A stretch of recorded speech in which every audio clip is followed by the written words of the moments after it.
She trusted her husband with her life, literally. After childbirth, the pain never stopped, but he told her it was normal. Years later, one quiet hospital visit reveals a truth hidden inside her own body. A truth so calculated, it turns love into fear and marriage into a crime scene. What she discovered changed everything. Before we begin, please take a moment to like this video, share it, and subscribe to this channel. Your support helps this channel grow. Now let's begin. Betty's life looked like the kind people pointed at during conversations about answered prayers. The kind that made aunties sigh dramatically and say some women were simply favored. She lived in a glass-fronted mansion tucked behind high gates in Ikoyi, where palm trees lined the driveway like obedient guards and the silence smelled expensive. The floors were Italian marble, always cool beneath her feet, always polished to a shine that reflected the ceiling lights like water. Every object in the house had been chosen carefully, not loudly, but with a confidence that whispered wealth rather than announced it.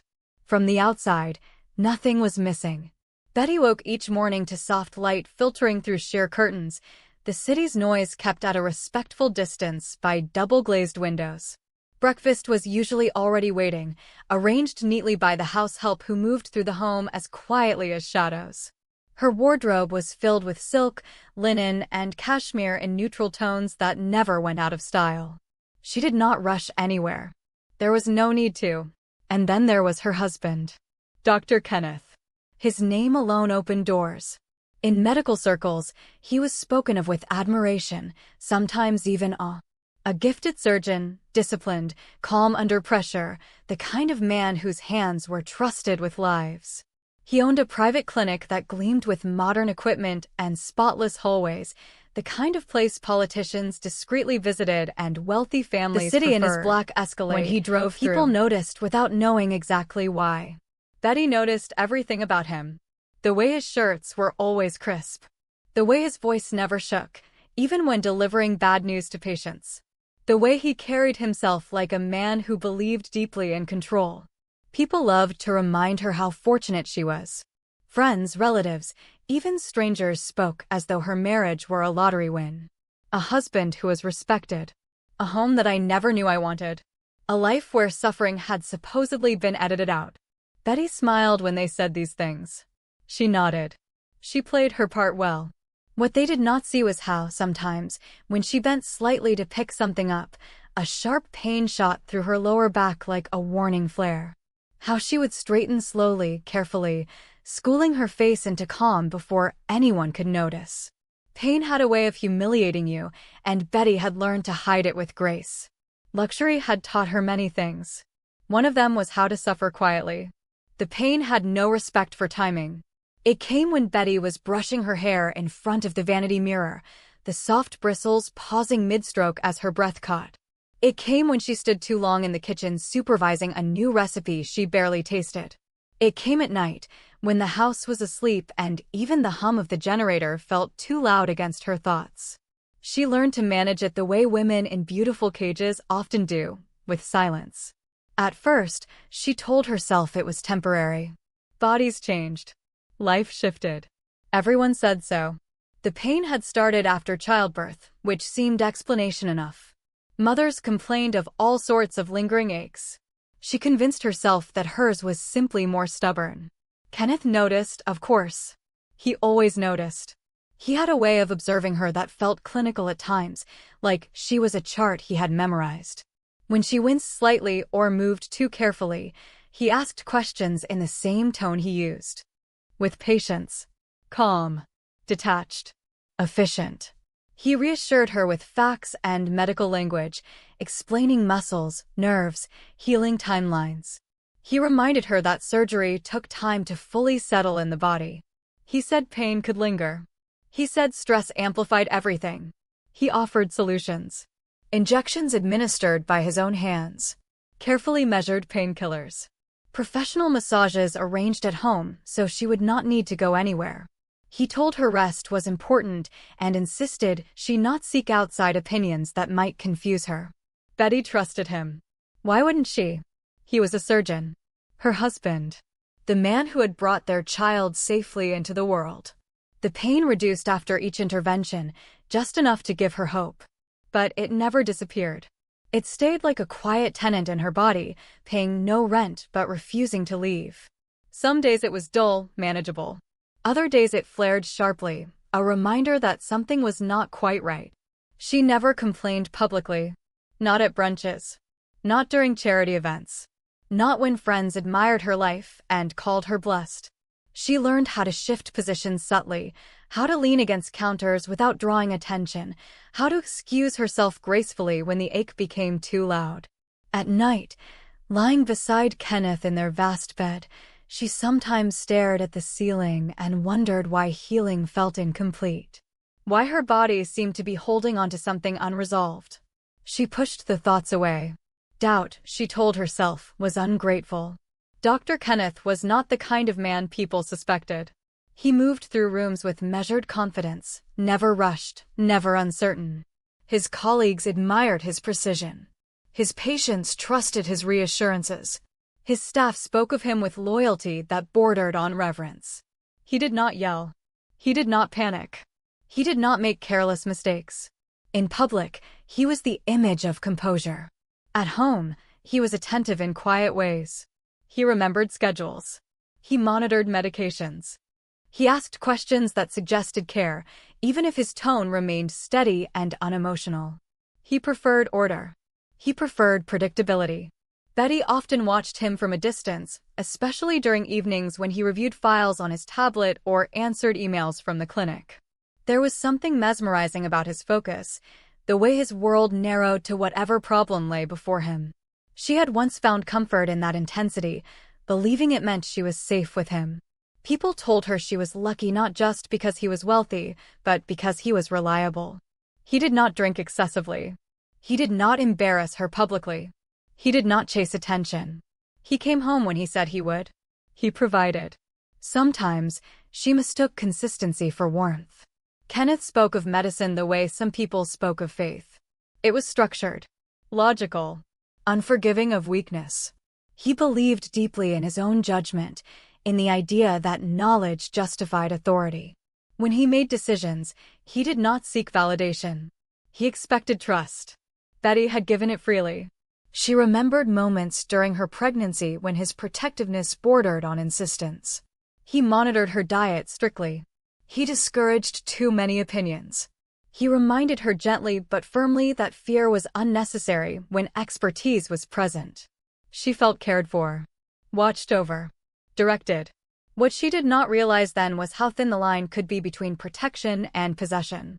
The conversation had come unexpectedly, though Kenneth presented it as obvious. Betty had been seated on the edge of their bed, one hand resting on the curve of her stomach, marveling at how life had rearranged her body. Pregnancy had softened her, made her more vulnerable, but also strangely powerful. She was growing as a human being. Kenneth stood nearby, reviewing something on his phone before looking up with that familiar calm expression. He explained, in a measured way, that he would be the one to perform the delivery. He spoke of trust, of standards, of the unpredictability of other doctors. He framed it as devotion. He said he wanted to be the first to hold his child, the first voice the baby heard. There was no raised voice, no demand, just certainty. Betty felt a rush of emotion she mistook for romance. The idea that her husband cared so deeply, that he wanted to be so involved, filled her with warmth. Friends had complained about absent husbands, disinterested partners. Kenneth was the opposite. He wanted control because he cared, she believed. She nodded. She agreed. She felt chosen. The hospital staff treated the situation with reverence. There were whispers, careful glances, an air of importance around the procedure. Everything was prepared meticulously. Kenneth oversaw every detail, every instrument, every name on the surgical list. On the day of the surgery, Betty was calm, nervous, yes, but calm. Kenneth spoke to her before the anesthesia took hold, reassuring her with medical facts and personal promises. He told her she would be fine. He told her he was there. As the medication began to pull her under, she felt safe. That was the last clear emotion she remembered. The operating room was bright, sterile, and controlled. Everything moved according to plan. The monitors hummed softly. The staff followed Kenneth's lead without question. He was precise, unhurried, completely in his element. To anyone watching, it was a flawless performance of skill and authority. Their son was delivered without complication. Healthy. Strong. Crying loudly enough to fill the room. Kenneth held him briefly, the moment he had spoken about so confidently. There was satisfaction in his posture, a stillness that suggested accomplishment. Betty, unconscious, knew none of this. When she eventually woke, the world felt distant, as though she were looking at it through glass. There was pain, but she expected that. There was confusion, but nurses reassured her. They told her everything had gone well.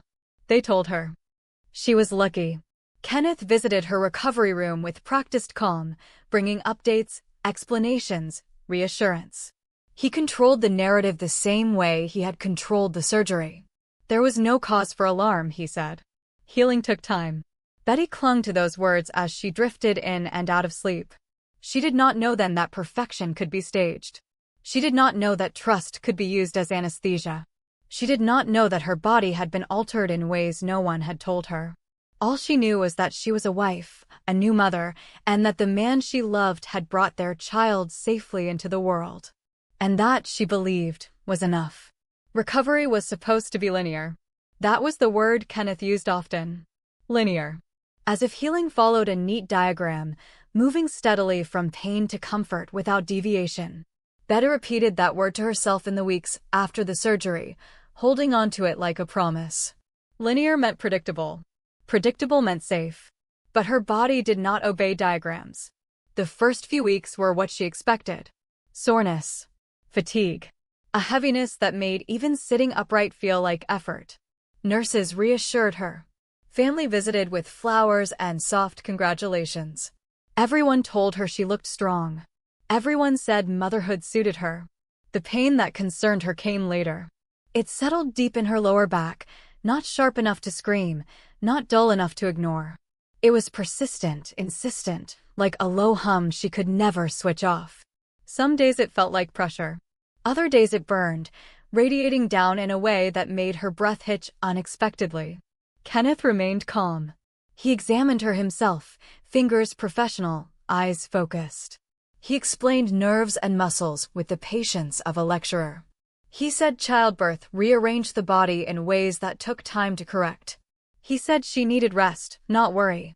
He administered injections himself, insisting it was better that way. He scheduled massages and supervised them, correcting the therapists when he felt they pressed too hard or too lightly. He controlled her medications carefully, adjusting dosages based on his observations. Betty noticed that whenever she suggested seeing another doctor, even casually, Kenneth redirected the conversation. He reminded her of unnecessary panic. He reminded her of his credentials. He reminded her that outside opinions often created confusion. She deferred. Trust was easier than doubt. Months passed. The pain softened but never vanished. It became part of her daily calculations. How long she could stand. How she could lift her son without aggravating it. How she could smile through dinners and social gatherings without betraying discomfort. She told herself this was normal. She told herself she was lucky. But sometimes, late at night, when the house was silent and even Kenneth slept deeply beside her, she pressed a hand to her back and wondered why healing felt incomplete. Why did her body feel like it was compensating for something missing? The pain returned with a vengeance on a Tuesday morning. Betty noticed it while standing at the kitchen island, supervising breakfast. It struck suddenly, fierce and unyielding, forcing her to grip the edge of the marble countertop as her vision dimmed briefly. The room seemed to tilt, the familiar luxury momentarily distorted. She steadied herself, embarrassed even though no one was watching. Kenneth was already gone. He had left early that morning for a medical conference abroad, one of those gatherings that reinforced his reputation and expanded his influence. He had kissed her forehead distractedly, reminding her to rest and take her medication. He promised to check in later. By mid-afternoon, the pain had escalated. It was no longer something she could reason with. It demanded attention, radiating through her lower back with an intensity that stole her breath and made sitting unbearable. Betty tried calling Kenneth. He answered briefly, voice muffled by background noise, already halfway into another world. He told her to increase her pain medication slightly and rest. He said conferences were hectic. He said he trusted her to manage. She hung up feeling strangely alone. For the first time in a long while, there was no immediate professional oversight, no calm medical authority nearby to interpret her pain for her. The house felt too large, its luxury suddenly excessive, unhelpful. By evening, she made a decision she had been avoiding for months. She would go somewhere neutral. Somewhere unfamiliar. Somewhere where her husband's name meant nothing. It felt rebellious, almost disloyal, as she dressed carefully and asked the driver to take her to a diagnostic center she had found quietly online. She told herself it was just for peace of mind. Just a scan. Nothing dramatic. Still, as the Escalade pulled out of the driveway, she felt a strange tightening in her chest, as though she were crossing an invisible boundary. The diagnostic center was efficient, sterile, and indifferent. There were no whispered recognitions. No deferential smiles. No special treatment. Betty was just another patient, handed a clipboard and asked to fill out forms. The waiting area smelled faintly of disinfectant and coffee. A television played quietly in the corner, ignored by everyone. She felt anonymous for the first time in years. That anonymity was unsettling. When the receptionist asked about her medical history, Betty hesitated. She realized how much of it had been managed privately, quietly, by one person. She listed what she knew. C-section 2 years prior. Persistent back pain. No known chronic conditions. The technician who eventually called her name was polite but distant, focused on procedure rather than conversation. He led her into the scanning room and explained the process with professional brevity. As she lay on the narrow bed, the machine looming above her, Betty felt an unexpected flutter of anxiety. Not fear exactly, but anticipation. The kind that came when answers hovered just out of reach. The scan began, the machine humming softly as it worked its way over her body. She stared at the ceiling, counting breaths, telling herself she was being silly. This was routine. This was precautionary. Still, she could not shake the feeling that something irreversible was unfolding. When the scan ended, the technician asked her to wait briefly while he reviewed the images. His tone was neutral. His expression is unreadable. Betty sat up slowly, adjusting her clothing, rehearsing how she would explain this visit to Kenneth later. She told herself it was no big deal. She told herself everything would come back normal. She waited. Time stretched in unfamiliar ways. Betty watched the technician through the glass partition as he stared at the screen. He leaned closer, adjusted something, zoomed in. His posture changed subtly, shoulders stiffening, movements slowing. She noticed because she was attuned to shifts in energy. Living with a surgeon had taught her how to read the room without being told anything outright. He checked the screen again. Then again. His brow furrowed. He tapped keys, pulling up comparative images. The silence grew heavier with each passing second. Betty felt her pulse quicken. When he finally turned toward her, his face had lost its professional neutrality. There was hesitation there now. Caution. A flicker of something she could not immediately name. He asked her a question that seemed absurd at first, framed carefully, as though he were unsure how it would land. He asked about organ donation, specifically about a kidney. The words did not make sense together. Betty reacted instinctively, dismissing the question with a small laugh that sounded wrong even to her own ears. She told him there must be some mistake. She had never donated anything. She would remember that. The technician did not smile. Instead, he looked back at the screen, then at her, as though hoping she might correct herself. His discomfort was palpable now, filling the room like static. He explained, gently but firmly, that according to the images, she was living with a single kidney. The words fell into the space between them and shattered. Betty felt as though the room had lost its center of gravity. She shook her head slowly, certain she had misheard. Her mind searched frantically for explanations that made sense. Congenital anomaly. Imaging error. Anything but what he was suggesting. The technician turned the screen toward her. He pointed, calmly, methodically, explaining anatomy in the same careful way Kenneth often did. He showed her where a kidney should be. He showed her where it was not. He showed her the unmistakable markers of surgical removal. He explained timelines without emotion, noting that the healing pattern suggested the procedure had occurred approximately 2 years earlier. 2 years. The same year she had delivered her son. The room seemed to spin without moving. The air felt thin, inadequate. Betty gripped the edge of the bed, her fingers numb. She thought of her recovery. The pain. The injections. The insistence on privacy. The way no one else had ever reviewed her case. She tried to speak, but found that words required more coordination than she currently possessed. The technician, clearly uncomfortable, stepped back slightly, as though giving her space to process something no one should have to process alone. Betty stared at the screen until the shapes blurred, until her reflection stared back at her faintly, superimposed over the image of her own altered body. She had come for answers about back pain. Instead, she had discovered absence. Something had been taken from her body without her knowledge, without her consent.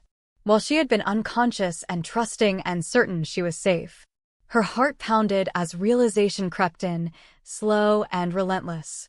This was not a complication. This was not an accident.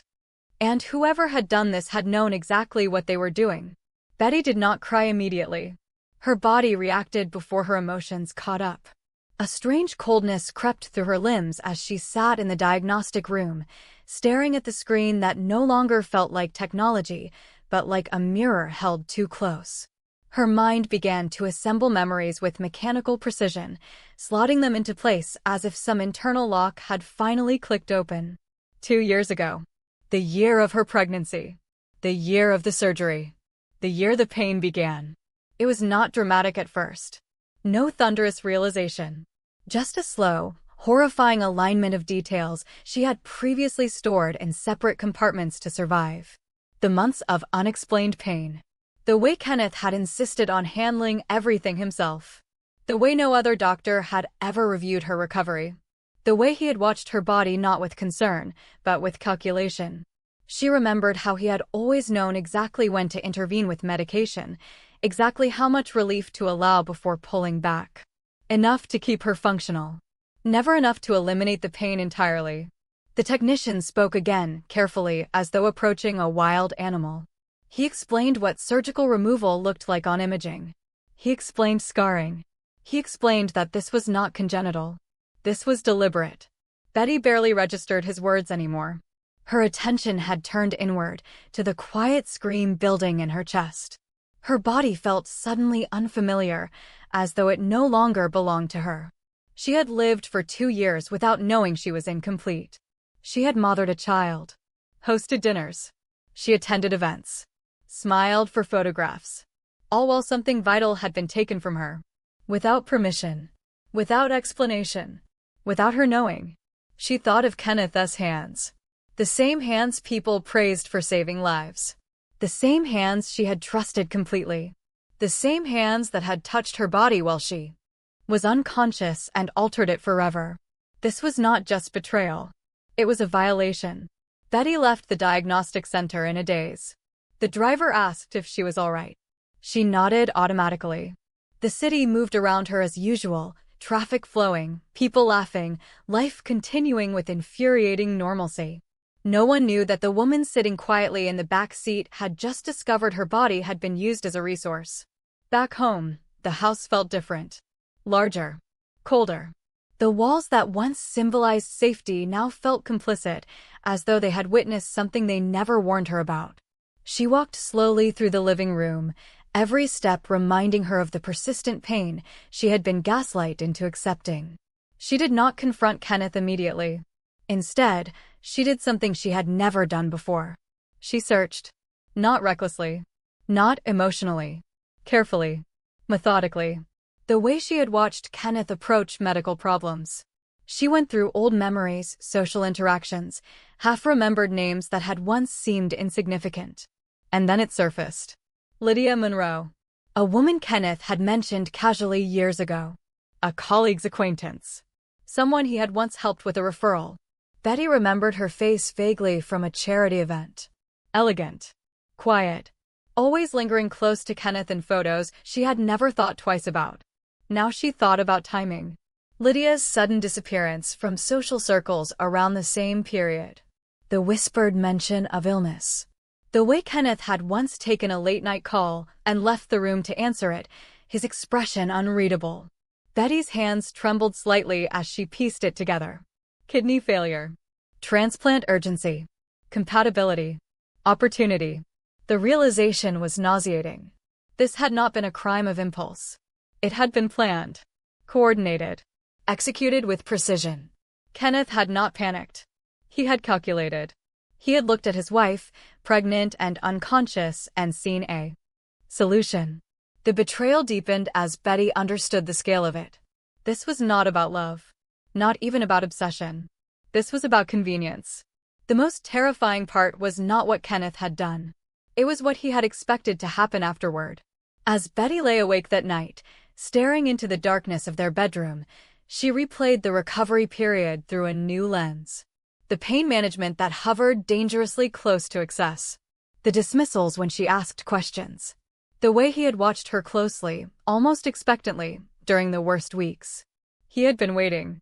Waiting for complications. Waiting for her body to fail under the strain of an unconsented organ removal layered on top of childbirth. Waiting for grief he could publicly perform. It dawned on her slowly, cruelly. If she had died, Kenneth would have been a tragic widower. A devoted husband who lost his wife during childbirth complications. No one would have questioned him. No one would have investigated deeply enough to see the missing kidney.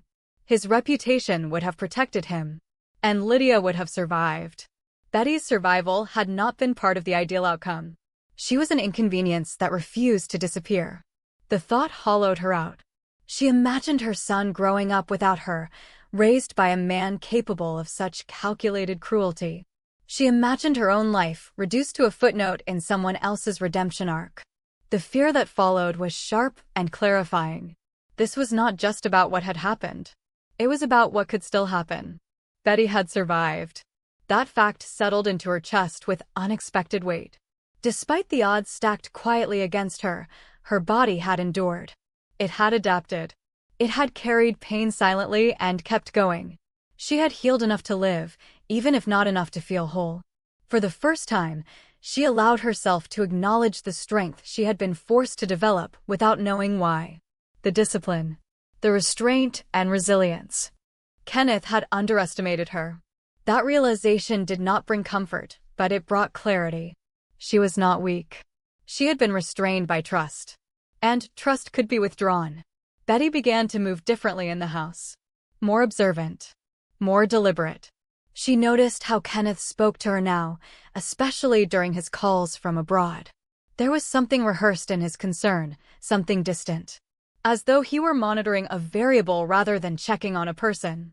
She responded carefully, revealing nothing. She matched his calm with her own. She allowed him to believe she was unchanged. Inside, however, something fundamental had shifted. Fear had burned itself out, leaving behind something colder and more durable. Resolve. By the time Kenneth's return date approached, Betty had already crossed an internal threshold. She stood one evening by the floor-to-ceiling windows, watching the city lights scatter across the darkness like fragile illusions. From the outside, her life still looked flawless. The mansion. The name. The marriage.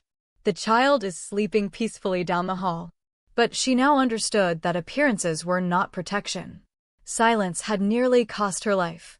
Betty placed a hand on her lower back, feeling the familiar ache, but this time it did not feel like weakness. It felt like evidence. Proof of survival. Proof of wrongdoing. She did not yet know exactly how justice would unfold. She had not decided who she would trust or how far she would go. What she knew, with certainty, was that she would never again allow someone else to define the truth of her body. Kenneth had made one fatal miscalculation. He believed survival meant submission. Betty looked out at the city, her reflection faint in the glass, eyes steady, posture composed. The lucky wife was gone.